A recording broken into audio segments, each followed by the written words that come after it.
그렇게 이제 MZ세대의 좀 특징을 한번 알아본 거고요. 베트남 유통시장의 디지털 전환에 대해서 좀 빠르게 좀 알아보려고 하는데, 제가 아까 이 프로랑 시작하기 전에 간단하게 좀 이야기를 나누고 갔었는데, 어쨌거나 뭐 전 세계적으로 어디든 오프라인과 온라인 시장이 있을 거잖아요. 그렇죠. 그러면은 여러분들은 이제 베트남의 온라인과 오프라인, 그러니까 소매 기준으로 했을 때 그런 매출액, 얼마나 많은 비용들이 거래가 오고 가냐라는 것들을 봤을 때 어떻게 될 거냐라고 해보면은 저도 이렇게 차이가 많이 날지 몰랐는데, 베트남이 아직 이렇게 크고 있다고 하더라도 현재 2025년 기점으로 해서 온라인이 전체의 5%, 그다음에 오프라인이 95%를 차지한답니다. 근데 이게 지금 굉장히 빠른 속도로 온라인으로 옮겨가고 있는 중이라서 이 얘기를 한 거는 MZ 세대가 이런 소비의 중심을 오프라인에서 온라인으로 빠르게 옮겨가고 있는 중이다라는 얘기를 이제 말씀드리기 위해 했던 거였고요. 그리고 이제 오프라인 채널도 이제 전통과 현대가 있는데, 그 뭐 전통 채널이 생각보다 크다. 전체 비중의 오프라인 채널의 비중의 70%를 차지하고 있을 정도로 베트남의 전통 채널의 그런 전통 유통 채널의 비중이 크다라는 얘기를 짧게 하고 넘어가는 겁니다. 여기서 일단 좀 궁금하실 게 청취자분들이 모르실 수 있거든. 전통 채널이 뭐야라고 생각하실 수 있는데 설명해 이게 주시죠. 이게 어떤 거냐면 시장이에요, 시장. 이게 슈퍼마켓, 동네 슈퍼, 동네 시장, 그리고 이제 또 하나 뭐 있을까요? 뭐 전자제품으로 보면 약간 전파상 슈퍼마켓 이런 느낌이거든요, 베트남이. 사실은 이제 한국은 이런 게 없어요, 더 이상. 생각해 보면 그러니까 개인 소위 말해서 슈퍼마켓이 없거든, 더 이상. 없잖아. 그러니까 동네 없어요. 슈퍼가. 보면은 대부분 한국을 보시면 슈퍼마켓이라든지 뭡니까 편의점 위주로, 하이퍼마켓, 그렇죠, 편의점. 그런 식으로 해서 움직이는 건데, 베트남은 길을 여행을 와보시면 아시겠지만 사시는 분도 그렇고 이런 동네 집집마다 슈퍼마켓이 엄청나게 많거든요. 네. 그리고 시장이 많고, 그리고 제가 저희 장모님을 보면서 느끼는 게 뭐냐면 절대 대형마트에서 물건 안 사시더라고. 집 앞에 음, 응이안 네. 거기를 가면은 장모님 집 앞에 그 빅시마트 있잖아요. 그 어떻게 보면 그 태국 프랜차이즈긴 한데 그 엄청 큰 마트가 있어요. 그래도 장을 거기서 안 보셔. 그게 뭔가 그 이유가 있어요? 그걸 물어봤어, 내 와이프한테도. 우리 맨날 그 길거리에 돼지고기 막 그 길에서 팔잖아요. 그 냉장도 하나 없이. 네. 어른도 없이 보면 막 그 돼지고기 상온에다 얹어놓고 물건을 팔지 않습니까, 사실은. 네네. 한국이면은 이거 소송 당할 일 아닙니까, 이거. 식품 먹니까 식품위생법에 무슨 뭐. 시가차게 걸려, 이거. 베트남에서는 그렇게 먹는 이유가 뭐냐면은 그게 신선하다고 믿는데 음, 무조건 당일 소진을 한다라고 생각하니까 그 자리에서. 네. 그렇기 때문에 마트에서 막 냉장고, 냉동고 해가지고 맨날 며칠 놓는 것들이 생각만큼 신선하지 않다라는 게 첫 번째고, 두 번째가 가격이 더 비싸다는 거야, 그런 마트에서 산다는 게. 그렇기 때문에, 그리고 세 번째로 내가 봤을 때는 이건 그냥 관성적으로 거기서 사시는 것 같아. 평생을 사셨으니까. 왜냐면은 우리가 대형 마트를 가는 이유가 뭡니까? 저는 그걸 무슨 생각 드냐면 물건이 사서 간다고 생각 안 해요, 더 이상. 이마트를 간다, 우리 음, 콤플러스를 간다. 뭐냐면은 그 공간 자체에 대한 경험을 누리는 거거든, 사실은. 우리는 거기서 음. 가족들과 함께 길을 다니면서 그 있는 물건들을 보고 시원한 에어컨 안에서 돌아다니면서 시간을 보내는 거잖아, 사실 거기서. 그런데 저희 장모님 세대 같은 분들 같은 경우는 그게 익숙치가 않다고 봐요, 저는 생각. 그러다 보니까 아직까지도 시장에서 물건을 사고 하는 게 더 익숙하지 않냐라는 생각인 거죠, 저는. 그래서 그리고 말씀드리면 이게 엄청나게 큽니다. 베트남이 아직까지도. 실제로 그 뭐 이거는 식품, 전자, 뭐 유통 어디를 가지 않더라도 한국이면은 상상도 못하는 거죠. 저런 시장에 물건을 뿌리는데 부자가 된 사람들 이런 게 기업 단위로 많아요. 사실 베트남 우리가 회사에서 모를 뿐이지. 네. 네, 그런 게 많이 숨어 있다는 거 아시면 될 것 같아요. 그래서 보면 저도 이제 가격이 네. 정확하게 잘 모르겠어서 좀 제가 직접 비교해 본 건 아니지만, 제가 베트남에 처음 왔을 때 이제 현지에서 오래 계셨던 선교사님 한 분이 베트남에 굳이 물건을 싸게 사기 위해 마트에 갈 필요가 없다. 이라고 하는 전통 유통 채널. 동네에 간판 없는 슈퍼에서 물건 파는 게 마트보다 싸다라는 얘기를 해가지고 진짜 그런가 해서 비교는 안 해봤어요. 근데 이제 인터넷으로도 찾아보고 하니까 전통 채널로 물건을 사는 게 더 싸다고 하더라고요. 왜냐면 유통 마진이나 유통 구조들이 굉장히 안 껴있고, 그리고 내고 할 수 있는 여지들도 오히려 있고 해서 더 싼 편이다라고 얘기를 해서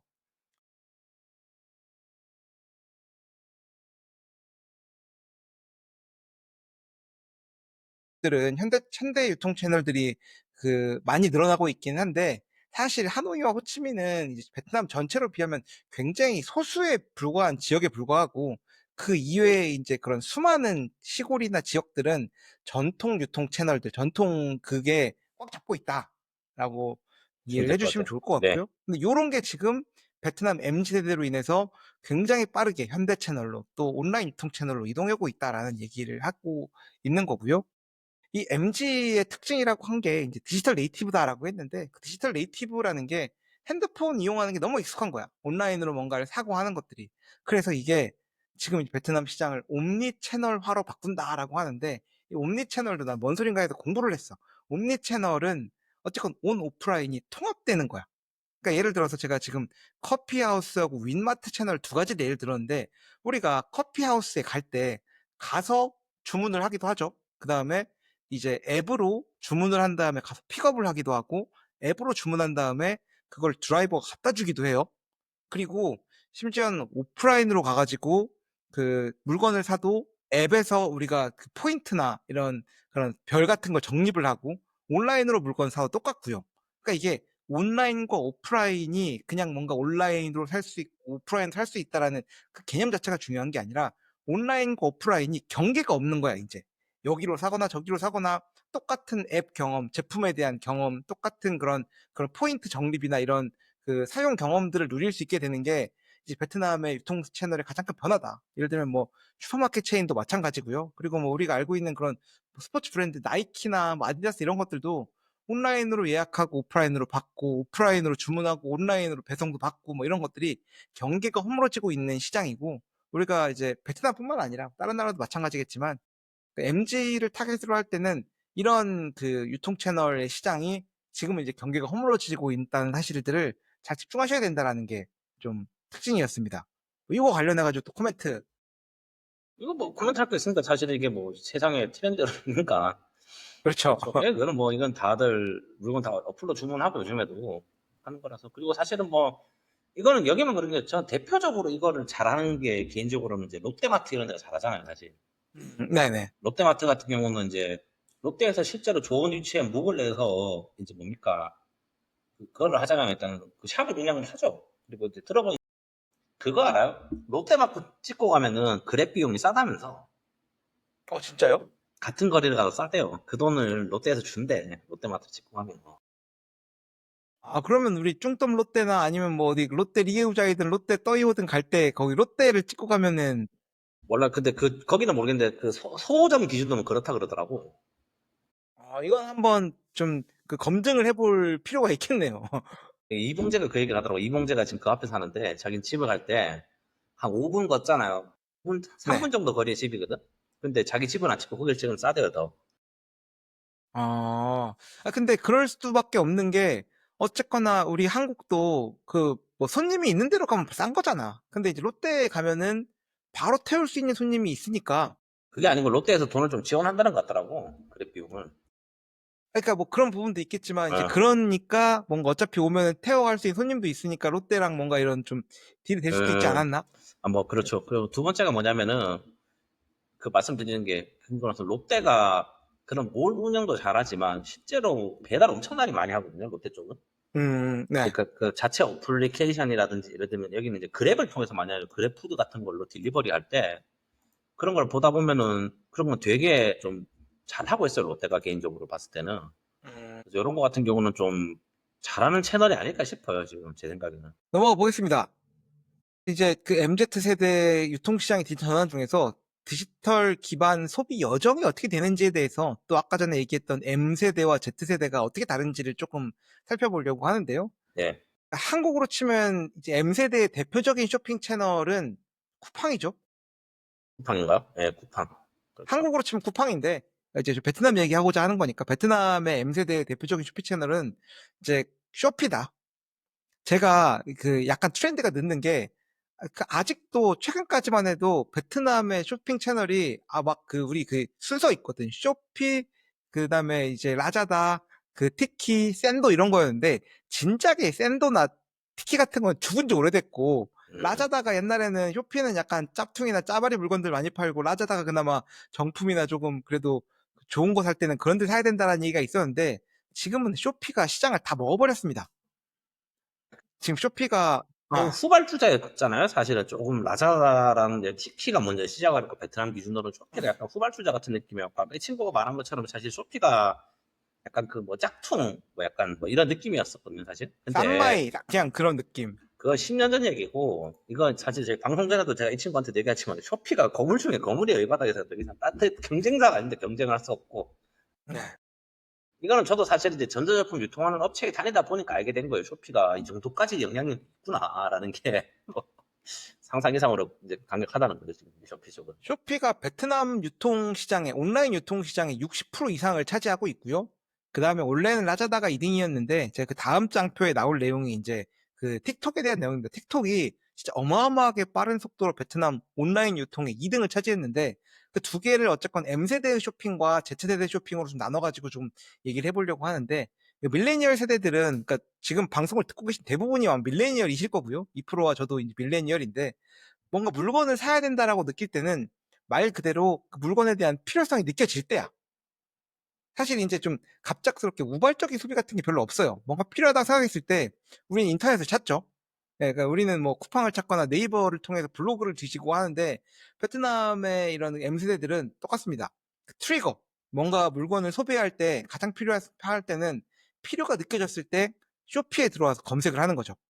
그리고 이제 우리가 선호하는 정보의 방식은 이미지나 텍스트나 스펙이나 그러니까 뭔가 그 이렇게 그 정형화되어 나와 있는 텍스트나 이런 정보들을 보면서 우리가 정보를 취득을 하고 이게 좋은 제품이다 안 좋은 제품이다라는 걸 평가하는 거는 우리가 이제 그 리뷰 같은 거 많이 보고 네이버 블로그 보고 유튜브 리뷰 같은 거 보고 가성비가 좋냐 안 좋냐를 따지는 거고 그 다음에 이거를 이제 결제 행동 부분에 대해서는 쿠폰이 있냐 없냐 PC를 선호하고 베트남 같은 경우에는 아직도 지금 COD가 굉장히 빠르게 줄고 있다고 하는데 COD를 선호하는 게 M세대의 그런 그 구매 요정이다. 근데 이걸 이제 서치 커머스라고 얘기를 한다라고 하고요.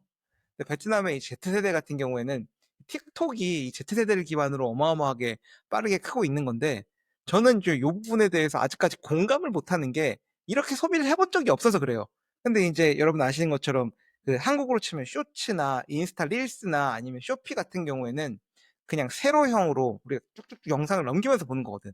근데 이 Z세대들은 넘기다 보면은 그 이런 KOL이나 KOS 한국으로 치면 인플루언서가 방송하는 제품들에서 이거 지금 사면은 뭐 좋아요라는 한 방송들이 많이 나옵니다. 그리고 저는 이제 페이스북에서 하는 베트남 라이브 스트리밍 방송 굉장히 많이 봤었는데 이렇게 우연히 발견한 거에서 베트남 Z세대들은 이제 물건을 사버리는 거야. 근데 이게 정보 형식은 쇼폼이나 라이브나 뭐 밈 같은 것들을 이제 좋아하고 평가 기준, 이 제품을 내가 사야 되나 말아야 되나 결정이 가성비라거나 뭐 이런 게 아니라 그 KOL, 내가 좋아하는 그 사람, 혹은 뭐 이렇게 나한테 매력을 줬던 그 사람에 대한 내용을 이제 빨리 보는 거고, 그리고 이제 뒷부분에 2%가 또 얘기하려고 하는 것 같은데, 포모, Fear of Missing Out이죠. 내가 지금 뭔가 안 사면은 안 될 것 같은, 뒤처질 것 같은, 이런 느낌들. 그 느낌에 의해서 이제 물건을 사는 소비들이 Z세대들을 위해서 많이 조금 진행되고 있다라는 거고요. 이게 우발적인 소비를 일으켜야 되기 때문에 고민이 있어서는 안 돼. 그러니까 이미 결제 수단가 등록돼 있고 원탭 그리고 그 반짝뜨는 그 타임딜을 놓치면 안 되고요. 이것들을 물건이 돈이 없어도 사야 되니까 뒤에 페이 레이터죠. 얘기하겠지만 pay 그 and pay later 뭔가 물건을 사고 차후에 소비하는 방식으로 간다. Z세대 디지털 기반 소비 여정이라고 해서 디스커버리 커머스라고 분류를 한다라고 합니다. M세대와 Z세대의 그런 소비 여정을 나타내는 좀 다른 측면이어가지고 잠깐 이야기를 해봤습니다. 이거를 보자. 당신 사모님은 물건 어떻게 삽니까? 네.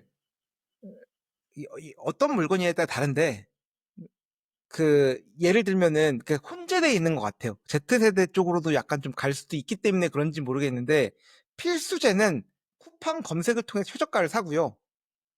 근데 그거 말고 와이프도 요즘 이런 디스커버리 커머스류의 방송들, 그러니까 말 그대로 라이브 커머스에서 막 여자애가 나와가지고 막 계속 얘기하는 거를 재밌다고 봐요. 그래서 나는 그거 보면 이게 이해가 안 돼. 근데 재밌대. 거기서 또 물건을 사더라고. 그러니까 이게 그런 패션에 대한 소비는 디스커버리 커머스를 상당히 많이 이용하는 것 같고, 필수제에 대해서 뭐 당연히 그럴 수밖에 없겠지만 그냥 뭔가 그 좀 굵직굵직한 것들은 쿠팡을 통해서 물건 많이 사는 것 같고 좀 그렇습니다. 저희 와이프가 딱 그렇거든요. 네. 뭐지? 무슨 생각을 물건을 필요해서 사는 게 아니고 그런 느낌 있잖아요. 뭐 단지 물건을 사는 그 행위 자체가 좋은 것 같아. 그죠, 그죠, 그죠. 아, 그래서 당신네 사모님도 아마 그럴 것 같은데 항상 저희 와이프 저랑 집에 올라갔다 오면 이제 저희가 그 택배 받아오는 장소가 있거든요, 아파트에. 올라갈 때마다 뭘 하나씩 들고 와. 가격이 비싸지도 않아요. 뭐 3,000원짜리, 네, 5,000원짜리, 만 원짜리 네. 보면은 저는 이제 와이프한테 항상 얘기하는 게 뭐냐면 이런 거 사지 말고 좋은 돈을 거 사라, 살 거면. 아껴서 이거 그치. 살 거 그냥 어차피 그래, 돈을 못 버는 것도 알고 둘이 버는데 좀 카드한테 하는 필요 없다. 자기 비싼 게 필요 없다고 하는데 뭐 방송이니까 한 얘기지만 제가 봤을 때 그거 모으면 좋은 걸 사요. 근데 아까 말한 것처럼 이거 말하는 거 맞는 것 같아. 트리거, 컨텐츠 뭐 이런 얘기 하는 것처럼 보니까 뭐 와이프는 정확하게 뭘 보는지 모르겠지만 그런 식으로 봐서 약간 충동 구매 같은 걸 많이 해요 보니까. 그리고 이게 아마 사모님도 그렇고 이게 특히 여자분들은 이런 식의 소비를 좀 많이 하는 것 같더라고. 뭐냐 화장품, 옷가지 같은 것들은 좀뭐 그렇다는 거죠. 그래서 아까 말한 것처럼 좀 그 뭡니까 딱 두 가지 겹쳐요. 예를 들면 가전제품 사는 거는 최저가를 잡고 그냥 이건 진짜 말한 것처럼 충동적으로 물건을 산다라는 거. 근데 그건 이제 아무래도 그 M세대는 이미 소비력이 올라왔어.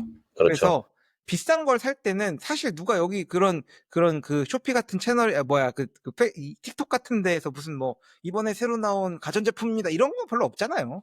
그렇죠. 사실 이 채널 자체가 그런 뭔가 그 스몰 럭셔리들 아니면 뭐 좀 저렴한 Z세대를 타겟팅으로 한 게 채널이다 보니까 뭐 그런 음, 식으로 소비가 많이 일어나는 것 같고, 아무래도 이제 좀 비싼 거 살 때는 굉장히 고민을 많이 하겠죠. 근데 그렇게 해서 지금까지 이제 그 Z세대의 소비가 어떻게 바뀌었는지에 대해서 얘기를 했다라고 하면은 마지막 파트에서 이제 그 디지털 소비 트렌드에 대해서 잠깐 이야기를 하고 마치려고 하는데요. 네. 이거는 이제 그냥 뭐 전 세계가 마찬가지겠지만 디지털 모바일 기반 소비 습관에서 베트남 사람들도 손에서 스마트폰을 띄지도 않는다. 근데 그거는 뭐 비단 뭐 베트남 사람만 그런 것도 아니고 저부터도 그렇습니다. 핸드폰을 띄지를 않아요. 없으면 뭔가 약간 불안하고. 그러니까 각 잡고 없으면 너무 좋을 것 같은데 각 잡고 없지 않는 한 없는 거야. 예를 들면 각 잡고 없다라는 말은 이런 거지. 아, 진짜 핸드폰 꺼놓고 어디 그 날씨 좋은 휴양지에 가가지고 한 5일 정도 있다 오고 싶다 이런 생각은 많이 하지만 그런 생각이 있기 전에는 손에 스마트폰을 띄기가 쉽지는 않지. 왜냐면 저한테는 약간 대표적으로 화장실 갈 때 핸드폰이 없으면 너무 불안한 거예요. 어, 큰 볼일 보러 갈 때 특히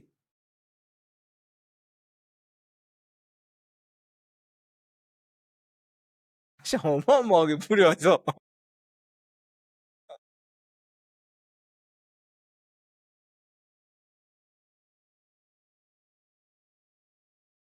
아, 아니 그러니까 스마트폰을 이제 네. 들고 뭐 길거리를 걷는 사람들의 사진들을 한번 넣어봤고요. 이걸 그냥 이렇게만 말하면 좀 그러니까 알아보니까 어쨌든지 제가 정확한 수치와 그런 모집단 뭐 표본 어떻게 조사했는지 이런 것 좀 알아봐야겠지만 이 QNM이라고 하는 베트남의 대표적인 설문조사 기관이거든. 거기서 조사한 게 최근 데이터인데 이게 그 베트남 사람들이 하루에 7.3시간을 쓴답니다. 스마트폰을.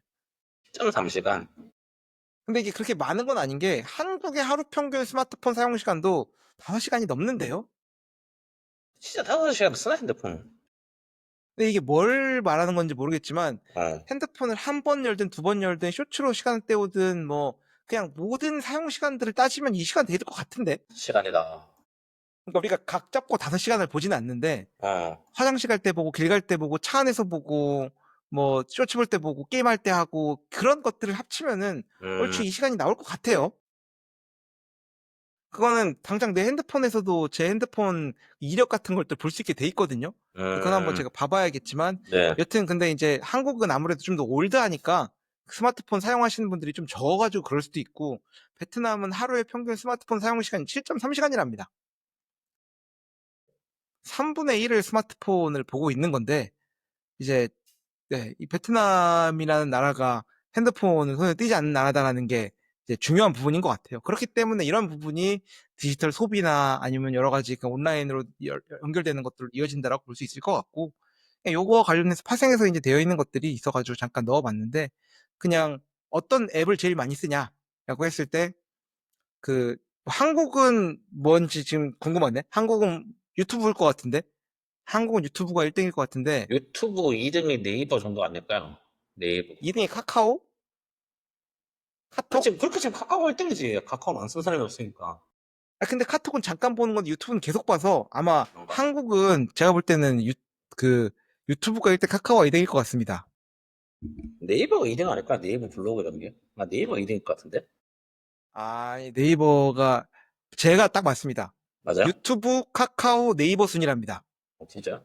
유튜브가 1위, 카카오가 2위, 네이버가 3위를 네. 차지한다고 하고 가장 자주 쓰는 건 당연히 카카오톡이고요. 네. 그러니까 베트남 같은 경우에는 아직도 페이스북이 가지고 있는 그 위상을 우리가 확인할 수 있는 게 1위가 페이스북이다. 그리고 잘한다 2위가 말. 한국이랑 똑같이 메신저, 최대 메신저인 잘로를 제일 많이 쓰고요. 그 다음에 이제 이게 제너레이션 Z의 영향인 거인지 모르겠지만 틱톡이 3위고요. 그 다음에 유튜브가 4위입니다. 뭐지? 메신저라고 되는 건 페메인데 페이스북이 가장 많다 보니까 페이스북 메신저로 하는 경우도 6%, 그 다음에 뭐 크롬, 그 다음에 뭔 게임이야 이거? 리엔관 모바일? 뭐죠? 리은권 모바일 해봐야 되는 것 같은데. 뭔지 모르겠지만 리엔관 모바일이 나는 지금 10위가 이제 태권뱅 7등. 게 더 이상한데. 아니, 태권뱅크가 뭔데 이렇게 많이 쓴 사람들이.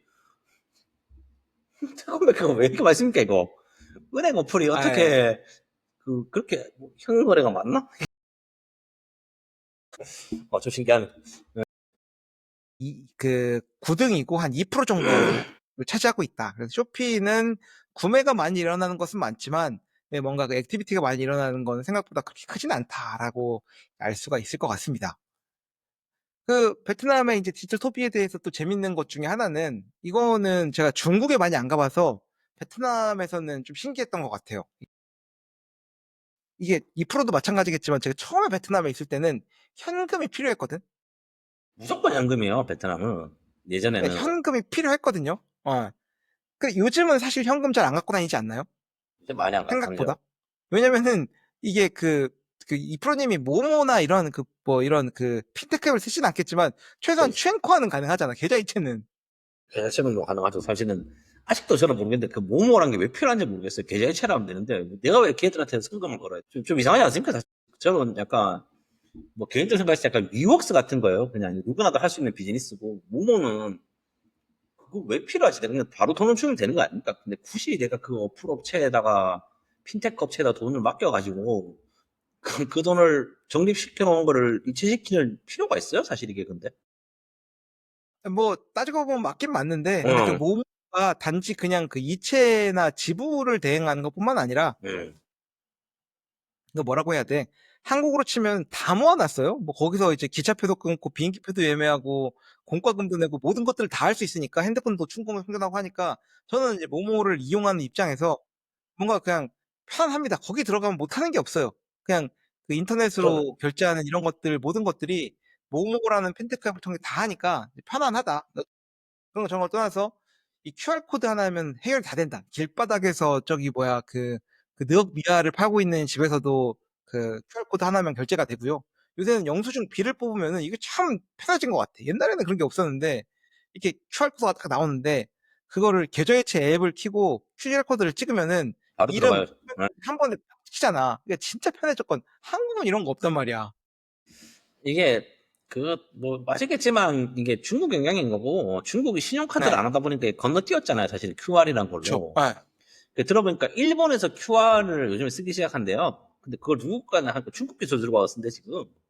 음, 베트남도 사실은 뭐 아시겠지만 신용카드라는 게 많이 없다 보니까 그리고 생각보다 네, 베트남 신용카드 만들기 까다로워요. 그러니까 실제로 만들어 보면 맞아요. 네. 그 와이프도 이제 처음에 뭐 신용카드 만든다고 할 때 뭐 남편 월급, 내 월급, 자기 월급 따져가지고 뭐 이거 다 계산을 하다 보니까 사실은 그렇다고 해서 뭐 이제 신용카드로 월에 뭐 3만 원, 5만 원 쓰자고 사실 신용카드 만들진 않으니까 재미가 없잖아요. 그러다 보니까 베트남은 이제 신용카드 보급률이 낮은 편인데 이제 그거를 건너뛰고 사실은 이런 소매 금융 같은 경우는 진짜 이제 그 QR 코드로 진짜 엄청나게 많이 늘어갔어요. 이것도 얼마 안 된 얘기 같고 이것도 아마 정부에서 권장을 하는 것 같아. 세금 관련 문제에서 탈세 막으려고 이게. 어쨌거나 모바일 시장으로 굉장히 빠르게 진입을 했고, 근데 신용카드 보급률은 낮기 때문에 그런 부분을 해결해야 되는데, 그게 이제 바로 이런 그 중국 방식인 거죠. 어떻게 보면 QR코드를 기반으로 해서 현금이 바로 오고 가는, 그리고 그런 것들을 중개하는 핀테크 서비스들이 빠르게 발달을 하면서 베트남은 뭐 택시비 같은 경우에도 그냥 QR로 이체하거나 아니면 QR로 뭐 몸으로 결제하거나 이런 부분들이 많이 생긴 거고, 지금 사진에 보면 이제 모든 매장에 가면 잘로페이, VN페이, 모모페이 뭐 이런 것들이 널리고 뭐뭐 널렸어요. 페이 많습니다. 엄청나게 많은 거죠. 요즘에. 맞아요. 네. 네. 뭐만 써더라도 모모만 쓰면 어쨌거나 결제하는데 문제가 없을 정도로, 이게 신용카드 결제는 안 되지만 모모 결제는 된다. 이게 좀 편한 것 같아. 사진으로 장표를 두 개를 만들었는데, 어쨌거나 그 베트남인의 60% 이상이 QR코드를 사용한다라고 하고요. QR코드로 결제하는 게 60%가 넘었다. 그 다음에 QR코드 결제 횟수가 월 평균 뭐 16회나 된다. 카드보다 훨씬 더 많은 거고요.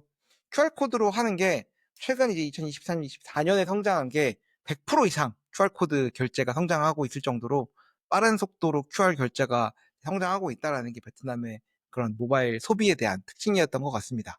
그리고 아까 이제 잠깐 언급했던 건데, BNPL, Buy and Pay Later. 요게 사실 저도 직접적으로 경험은 안 해봤는데, 요새 MZ들이 많이 이거를 그 익숙해지고 또 쓰고 있답니다. 왜냐면 물건은 필요한데 돈은 당장 없는 경우에 신용카드가 사실 어떻게 보면 그런 역할을 한국은 해왔는데, 베트남은 신용카드 보급 자체가 낮기 때문에 일단은 그런 그 이제 그런 핀테크 앱의 보증으로 물건을 먼저 구매하고 돈을 나중에 받는 방식의 지불들이 굉장히 많이 생기고 있는 것들을 보실 수가 있습니다. 이거는 뭐 저기 아, 네. 이게 와이프가 이런 걸 뭐 쓸 일은 없겠지만 이 얘기를 잘 못 들어봤죠. 와이프는 이렇게 안 해요. 그냥 바로 결제하고. 그러면 우리는 와이프는 뭐 그리고 돈이 있으니까. 신용카드를 쓰기 때문에 저희는 굳이 이렇게까지는 안 하는 건데 이런 건 아마 이제 아까 말씀드린 건 이 친구 말한 것처럼 아무래도 MZ 같은 경우가 소비 횟수는 많더라도 일회적인 소비력이나 경제력은 상대적으로 떨어지다 보니 그렇지만 이 사람들한테 물건을 팔아야 된다 아닙니까? 그러다 보니까 이제 만든 정책들 이런 게 아니고 그래도 제 생각엔 이게 아마 낮을 것 같아. 이거 되게 이게 한도가 음. 낮을 거예요 분명히 이거 올해 뭐 맞습니다. 20만 한도 원 그냥 뭐 500만 동 뭐 그렇죠 이렇습니다. 20만 원 30만 원 한도로 해서 이런 거는 하는 걸 보고 이게 사실은 이게 뭐 100만 원 200만 원 되면 이거 사실은 문제되는 거 아닙니까? 이게 나중에 사회적인 문제가 될 그럼요. 거기 큰 때문에 이건 문제가 될 큰 수가 있기 문제가 될 때문에 거가지고 아마 그럴 것 같다는 거고. 네. 뭐 이런 것들도 좀 커가고 있다라고 이제 알아주시면 될 것 같고요. 그리고 뭐 좀 빨리 넘어가겠습니다. 네. 베트남의 디지털 그런 MZ세대의 디지털 소비 특징 중에서 인플루언서의 영향이 굉장히 방대하다. 그래서 인플루언서들이 얘기한 거에 대해서 굉장히 많이 신뢰하고 또 그것들을 통해서 물건을 구매하는 것들로 이어지기도 하고요. 그리고 브랜드들도 실제로 보면은 인플루언서에 지불하는, 그러니까 한국에서는 인플루언서라고 하는데 베트남에서는 저희 KOL이나 KOC라고 하거든요. KOL은 키 오피니언 리더고 KOC는 키 오피니언 커스터머인가 하여튼 이런 것들을 통해서 마케팅하는 그 금액 비율이 뭐 최근에 이제 잘못된 통계 같긴 한데 그 디지털 마케팅 예산의 뭐 60%까지 차지한다라는 시장 조사 결과가 있어가지고 제가 넣었다가 지우기도 했는데, 이제 그 정도로 인플루언서의 영향력이 방대한 곳이다라고 이해를 하면 될 것 같습니다. 와이프께서는 이렇게 좀 좋아하는 인플루언서나 이런 게 있습니까? 특별히는 없고 뭐 당신도 아는 그분 방송을 좀 보는 것 같더라고. 그분 뭐 유명하신 분 있지 않습니까? 그분 방송 예 가끔 보는 것 같은데 뭐 특별히 그건 없는 것 같긴 해요 사실은. 그리고 이게 이 현상에 대해서 좀 뭐 제 개인적인 생각하자면은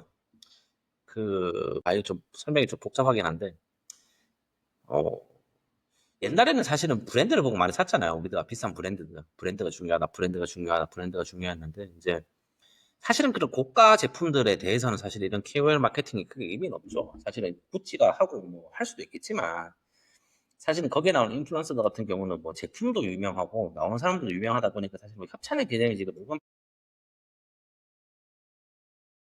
특히 이런 것들이 아까 제가 뭐 MG의 구매력과 대해서 좀 이야기를 하고 싶은 게 뭐냐면은 이제 어쨌건 간에 파는 제품들이 노브랜드 제품들이 많잖아요. 사실 이런 분들이 판다는 게 우리가 그쵸. 생각하는 보세나 나이키를 뭐 어디 그렇지 뭐 중국산 옷을 판다 이런 거지. 뭐 구찌 샤넬에서 이걸 얼마나 많이 하겠어요. 하긴 하겠지 그쪽에서도 네. 분명히. 근데 사실 그게 메인 네. 채널은 아니잖아요 보통. 네. 그러다 보니까 사실은 그런 뭐 제 느낌상 제품은 다 똑같아. 그러면 사람들이 판단할 수 있는 가치 기준은 뭘까 하면 내가 보는 사람이 재밌다는 것 같아. 그러다 보니까 이제 이런 거에 대해서 조금 더 입김이 저 과거보다 세지는 것 같아요 개인적으로는. 왜냐면 이제 더 그 이상 아 뭐 이제 100만 원짜리 200만 원짜리 구매를 하는데 사실 KOL 말을 듣고 사진 않을 거거든 분명히. 그렇지 않습니까 사실은. 물론 영향을 미치겠죠. 내가 좋아하는 유튜버가 리뷰를 해주고 이게 좋다 안 좋다에 따라서 이제 가치 판단에 대한 뭔가 기준을 줄 수는 있겠는데 사실은 이런 사람들을 통해서 나오는 것들이 그런 기준은 아니고 그냥 재밌어서 사는 거잖아 사실은. 음. 그러다 보니까 뭐 제품 간의 이제 퀄리티를 나누기는 힘들다 보니까 이제 이런 사람들의 얘기에 더 의지를 하는 게 아닐까라는 생각이 드는 거죠 이게 지금. 베트남 그 MZ 세대들 같은 경우에는 그 KOL이나 KOC 인플루언서의 영향이 지대하다라는 얘기를 잠깐 어, 했고요. 베트남의 인플루언서 얘기를 했으니까 그 인플루언서 마켓이 어떻게 되는지에 대해서 잠깐 이제 하려고 한국과 베트남을 구분을 해봤는데 지금 순서대로 페이스북, 틱톡, 유튜브, 인스타그램, 그 네이버 블로그 이렇게 해놨는데 블로그죠? 블로그 해놨는데 베트남에는 블로그가 없습니다. 그리고 블로그가 없죠.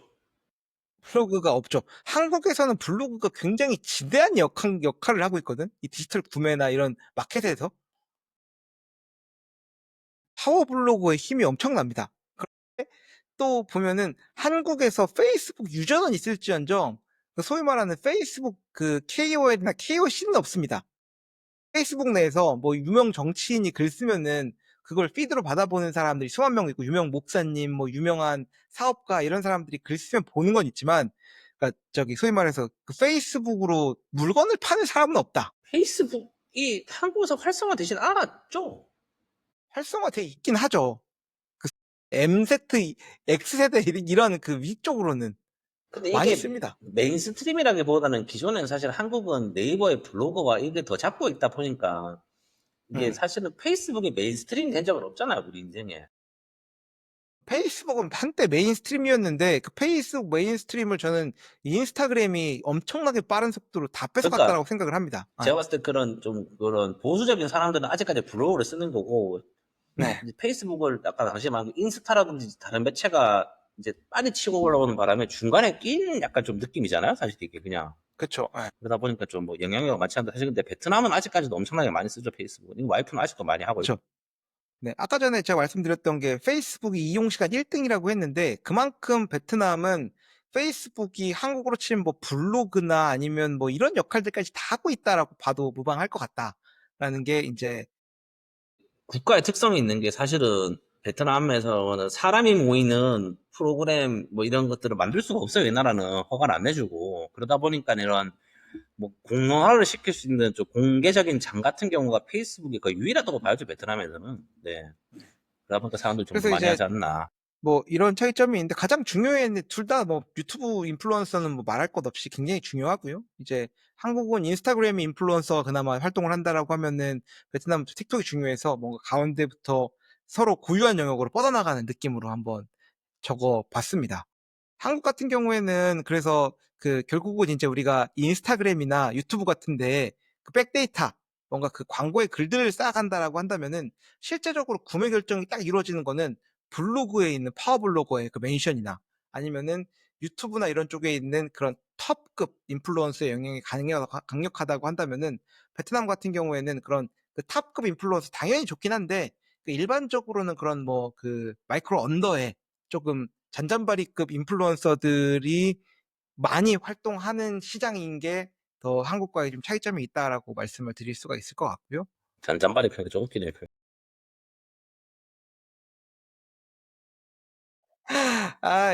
지금 우리는 인플루언서입니까? 뭐 인플루언서지 않아요? 막말로 뭐 떠들면 인플루언서지 그걸 보냐 안 보냐. 그럼요. 나 이제 보냐 안 보냐가 중요한 거지. 사실은 뭐 떠드는 거는 떠드니까. 그러니까 뭐 우리 떠들긴 하잖아요. 그러니까 아, 그러니까 인플루언서긴 하네. 그러니까 어쨌건 아니 왜냐면은 저희는 돈을 못 벌고 있기 때문에 한 얘기고요. 광고를 주시면은 또 저희가 또 광고를 해드릴 수 있다. 저희가 한때 광고. 또 광고 문의들이 들어오긴 했었는데 요즘은 또 광고가 없는 상황이라서 말씀드려봤고. 얘기를 안 하니까 맞아요 이제.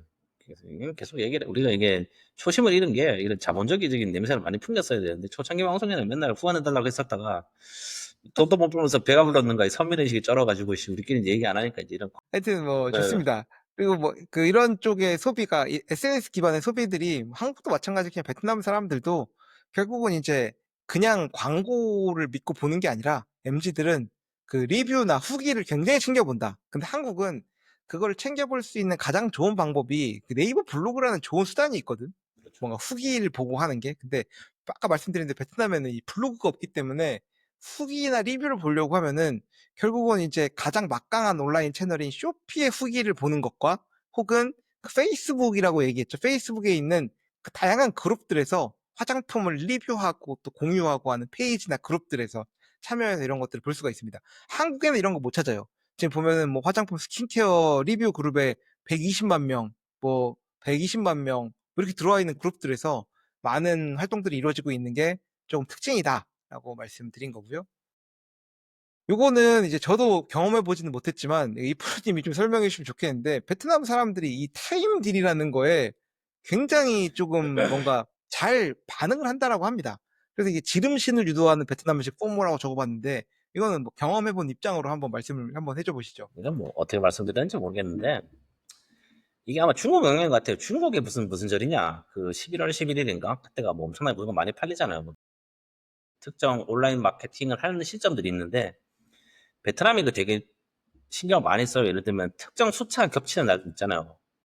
오늘이 더블 6월 디짓 데이라고 하거든요. 네, 오늘이 6월 7일인데 예를 들면 어제 6월 6일, 11월 11일 뭐 그런 특정 날들이 있습니다. 사실 이런 것 같은 경우는 그 쿠폰을 엄청나게 많이 뿌리죠. 그런 그 이제 쇼핑 업체들이 사실 이제 이런 매출 내기 위해서 사실 쿠폰을 많이 뿌리고 거기에 맞춰가지고 이제 그 시간 딜을 하다 보니까 사실은 이때 맞춰가지고 사람들이 물건을 많이 사요. 그 이제 여기서 나오는 게 보면 이제 뭐 하루 딱 이틀 동안 50% 해서 빨리 이제 요때 사세요라고 지금 타임 들어가라고 해서 물건을 많이 팔고요, 사실은. 그리고 이제 뭐 좀 뜬금없는 얘기인데 그 어제 지금 와이프가 그걸 샀거든요. 그게 뭐냐면은 제빙기라고 해야 되나? 제빙기를 샀어요. 얼음을 만들어 먹자. 예를 들면 뭐 제빙기라고 합시다. 뭐 제빙기라고 하긴 그좀 그런 거창한 것까지는 아니고 그냥 가정용 제빙기 있잖아요. 집에서 얼음 만들어 네. 먹는 거. 와이프가 제가 이제 찬 음료를 좋아하니까 그거 좀 사주면 좋겠다 싶어가지고 그 인플루언서들이니 뭐 리뷰니 그 한참 쳐다보더라고. 아, 그래서 네. 중국산 제품을 하나 고른 거야. 한 10만 원짜리 정도를 이거 하면 괜찮겠다 싶어가지고는. 근데 안 사요, 와이프가 이걸. 안 사가 어제 주문했대. 아, 어제가 이제 6월 그 할인, 6일 할인 아, 가장 많이 먹는 날이다. 그러면서 이제 네. 보통 뭐 이제 그 마켓 프라이스 가격을 매길 때는 보통 평균적으로 10% 정도 이렇게 뭐 걸어 놓잖아요. 마케팅식으로 해서.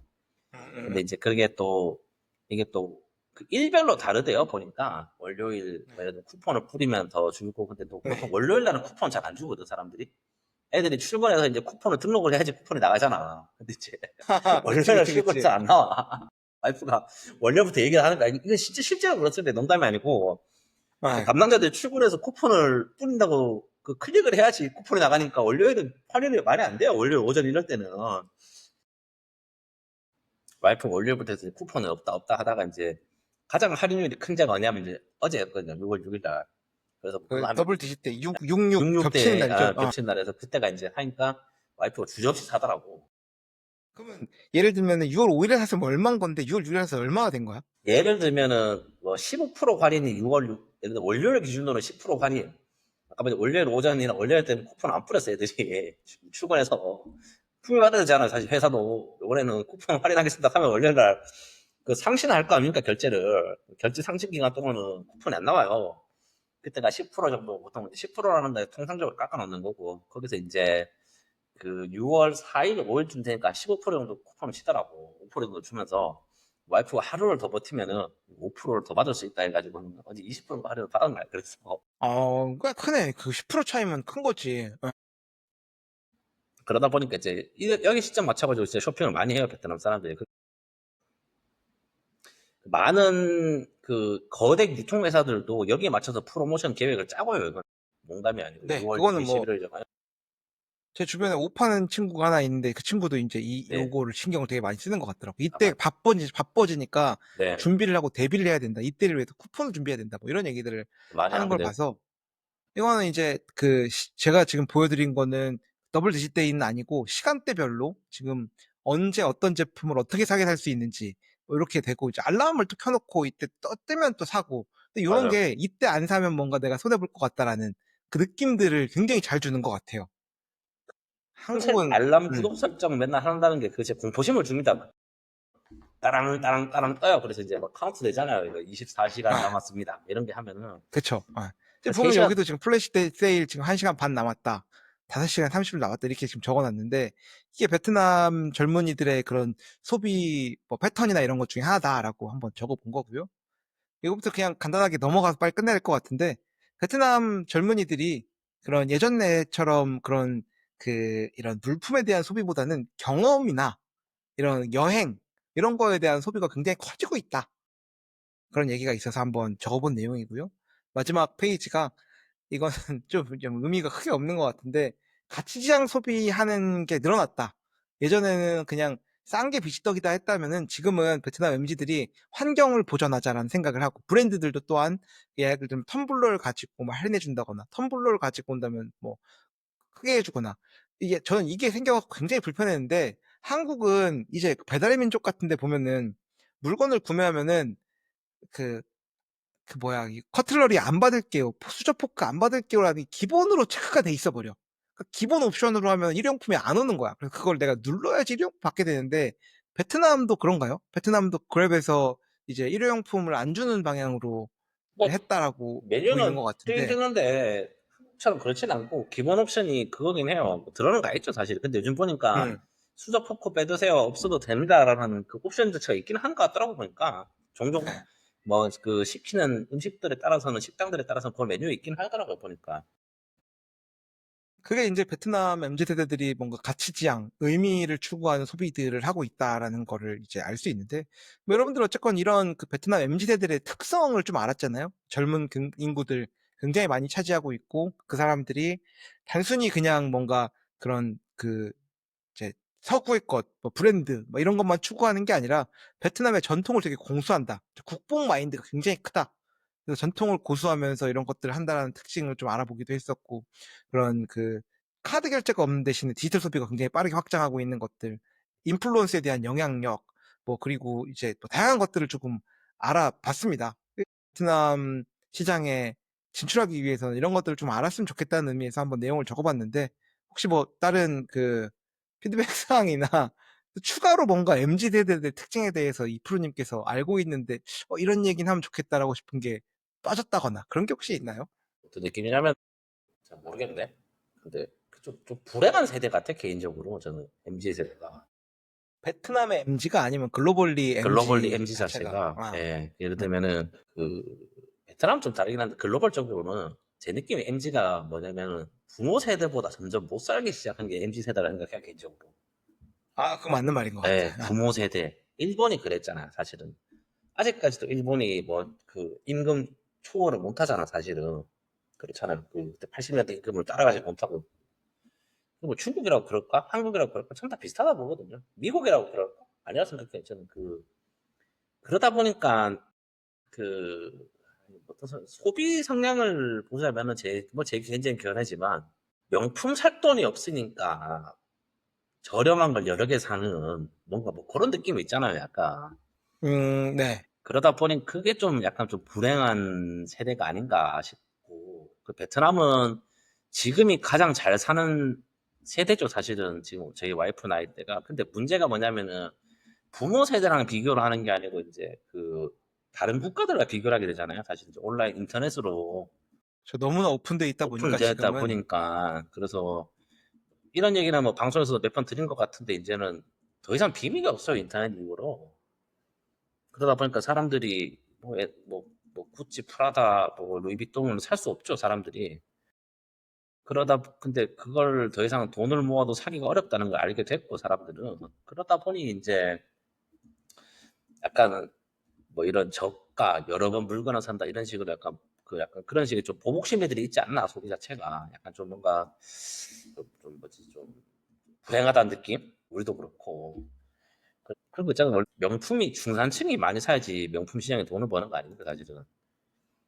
근데 이제 점점 뭐 명품을 안 사기 시작하는 이유가 사람들이 명품을 살 돈이 없다. 그러면은 명품을 사서 누릴 수 없는 행복을 나는 그 저가 제품 여러 개를 사서 그 행복함을 누리겠다. 라는 걸로 좀 대체하는 것 같다라는 생각이 좀 듭니다, 저는 개인적으로. 네, 세대들이 말하는 소비 패턴이란 자체가 뭐 앞으로 여러 가지 이야기를 했지만 또 수설이 긴데 그런 생각이 든다는 거죠. 좀 불행하다, 인생 사는 게. 맞습니다. 어쨌거나 네. 우리 그 MG 하면 저보다 항상 밑에 같은데 제가 MG에 어쨌건 들어가 있는 사람으로서 불쌍하다.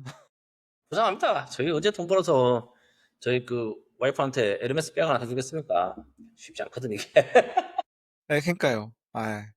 언제 돈 벌어서 언제 내 집 마련의 꿈을 이루나. 쉽지 않습니다 한국에서. 진짜. 한국에서는 쉽지 않아. 진짜 쉽지 않아. 한국에서 집 사는 게. 아, 그러니까 이제 이런 류의 좀 그 보복 심리들이 더 커질 것 같아. 보복 소비 심리들이 점점 더 보복이라고 표현하기 좀 그렇긴 하지만 이제 그 양치기가 아니고 그러니까 진로 하는 게 아니고 양치기로 뭔가를 많이 사서 빨리 버리고 어, 이제 택배하는 내용물보다는 뭐 제가 생각이 뭐냐면 택배 박스를 뜯는 자체가 좋다, 사람들은.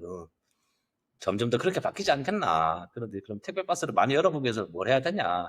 결국 싼 물건 여러 번 사는 게 택배 박스를 이게 뭐 뜨는 행복을 느끼는 그 행위가 아닌가 생각이 든다는 거죠, 지금. 맞습니다. 오늘 이렇게 베트남 MZ 세대의 특성과 베트남 유통시장에 대해서 간단하게 한번 알아봤는데요. 여러분들 베트남 MZ 세대에게 뭔가를 이제 팔고 싶으시면은 저희한테 연락 주셔라. 후원도 좀 주시고. 무슨 결론인지 모르겠지만 네. 한국이 또 12시가 넘어가니까 해롱해롱한데 오늘 시원하네요, 방송 이쯤에서 마무리하시죠. 마무리하도록 하겠습니다. 지금까지 긴 방송 들어주셔서 감사합니다.